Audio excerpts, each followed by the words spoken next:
Hello everybody, and today we're going to be exploring Buttermilk Falls in Ithaca, New York. This park starts with the main attraction, which is one of the largest waterfalls, which is pretty close to the parking lot. You can walk there within like 2 minutes. And there's also, I believe there's a swimming area here too in the summer, but the rest of the around nine waterfalls that you can see here are only accessible by a hiking trail. And one warning I would make right away is it is a steep trail, but like we didn't realize how steep those trails are. But it's definitely worth the walk. The more you walk up, the more beautiful the scenery gets. The main waterfall of Buttermilk Falls is about 165 feet high, which makes it comparable to some of the largest waterfalls in the area. There are also numerous cascades and plunges along the rest of the trail, varying from 5 to 35 feet in height.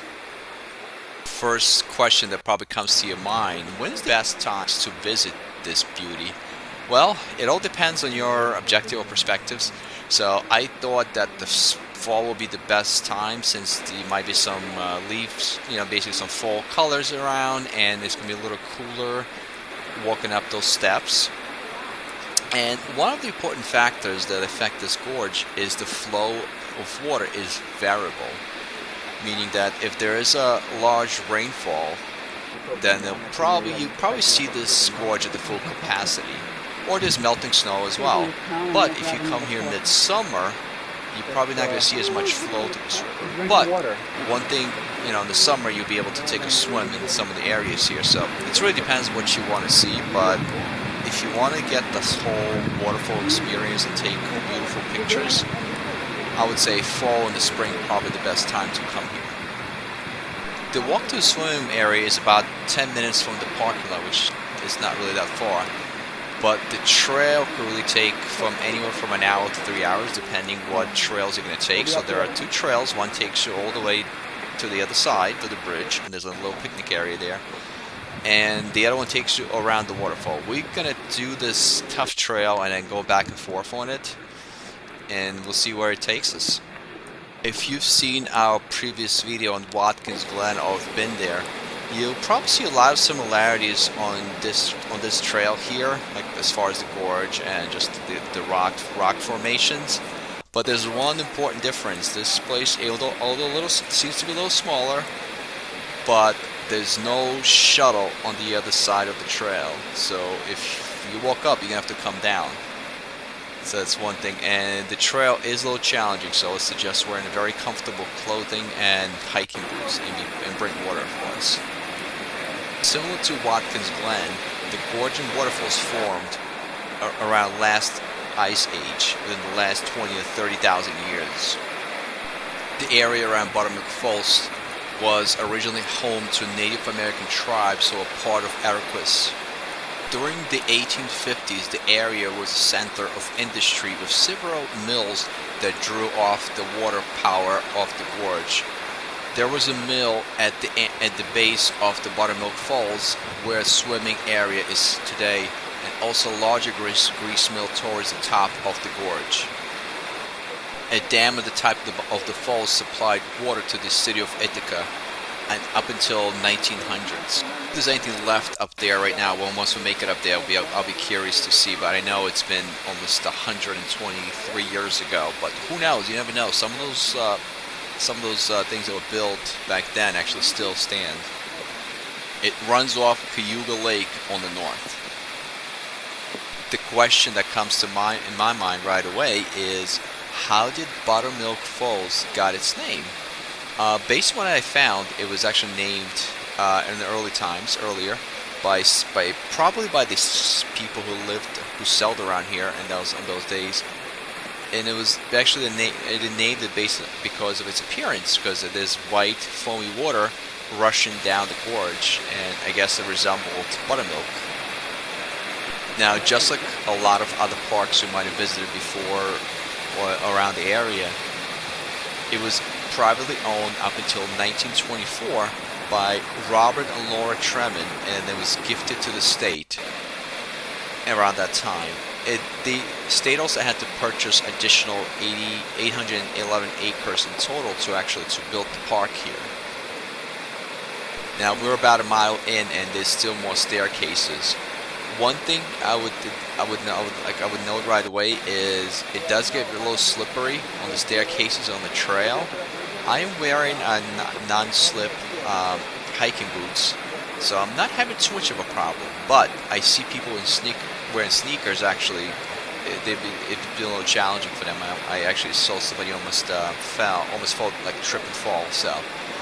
So one thing to keep in mind, I would suggest wearing something more pretty much non-slip hiking boots or anything that would actually help you a little more traction. I always get amazed by those natural formation. If you look here, it looks like a natural jacuzzi. I wonder if people go in there and just hang out and swim during the summer. I wouldn't try it now because it's about 60 degrees out. I mean, it's still relatively warm for the season, but I don't know if I would go swimming because plus the water I'm sure is pretty ice cold here.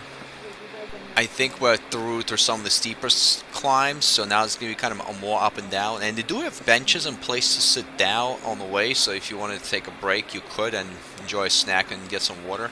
One of this used to be like a hunting cabin back in the day. Interesting.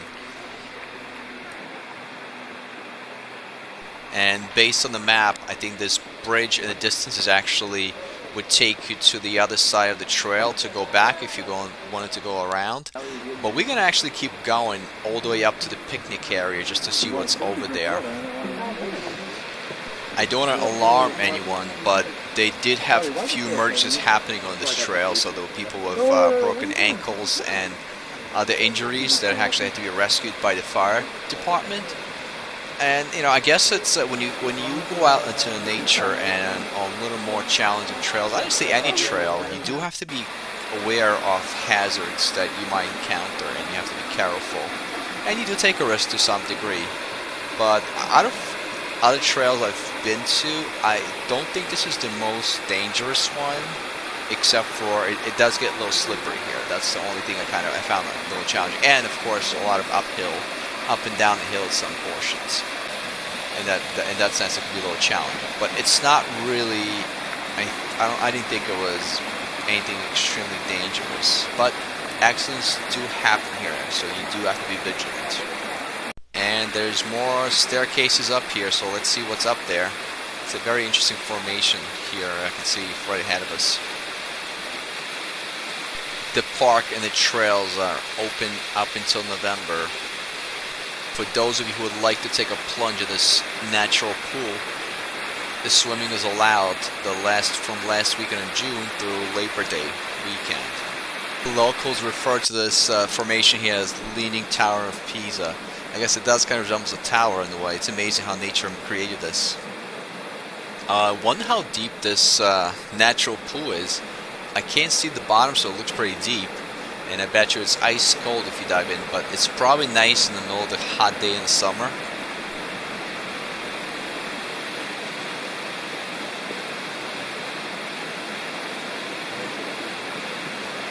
I think at this point we're actually on one of the highest part of the climbs, and it looks like from here on it's going to be flat, so we're not going to be doing as many climbs at this point. Now there's another parking lot at the end of this trail. And one thing I forgot to mention, there's a parking fee to park here, which is about $9 and I think they charge from April 20th through October 20th.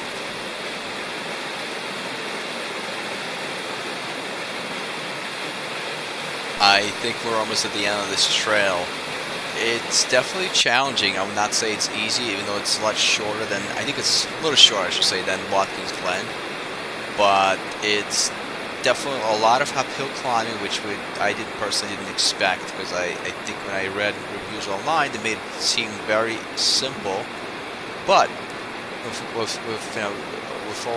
all that, I think it's still worth it, and I think the scenery that you see here is just remarkable. And I think it's kind of hard to describe with words, or even like the video here, because you have to see it for yourself. It's just, you're not going to get the full experience unless you really come here and walk this trail.